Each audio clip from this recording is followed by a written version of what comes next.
Sa puso ng Tarlac, matatagpuan ang Tarlac Agricultural University, isang pamantasan na kilala sa pagsulong ng agham pag-agrikultura at edukasyon. Sa gitna ng mga hamon ng modernong panahon, itinatag ng pamantasan ang isang makabagong sentro na naglalayong palakasin ang sektor ng agrikultura sa pamamagitan ng teknolohiya, at ito ang Smart Agriculture Center. Sa proyektong Sustainable Mechanized Agriculture for Research and Technology, pinasimulan ng isang makabagong modelo ng pagsasaka.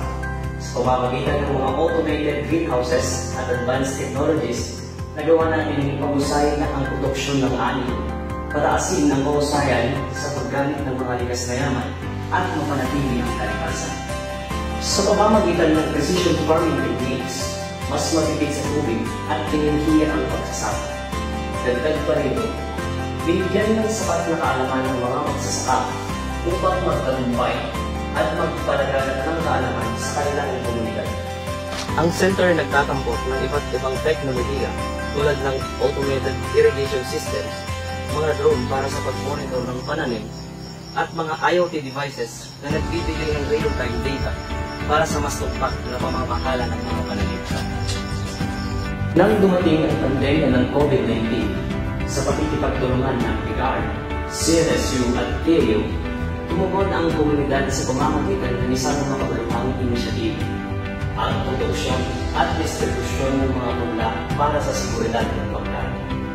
Naitatag ang mga seed banking systems at sinuportahan ang mga community banking sa pagbibigay ng sariwang gulay.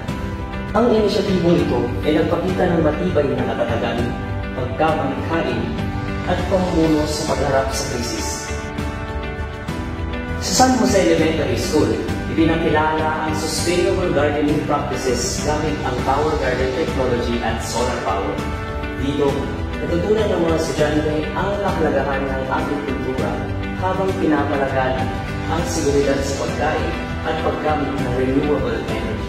Ang proyektong ito ay halimbawa ng holistic na edukasyon at pagsulong ng komunidad. Sa pagtutok sa produksyon ng sibuyas, binubuo ang mga smart technologies upang maghatid ng mataas na ani at kita sa mga magsasaka sa pagkikipagtulungan ng US Division 3 at PSTC Tarlac. Sa pamamagitan ng pananalisin, pagkikipagtulungan at outreach efforts, naglalayong maging matagumpay ang produksyon ng sibuyas. Ang mga inisyatibong ito ay nagpakita ng makabagong solusyon sa mga hamon ng pagkain at kalikasan. Sa Tarlac Agricultural University Smart Agriculture Center, naniniwala kami na ang makabagong agrikultura ay susi sa mas masaganang bukas.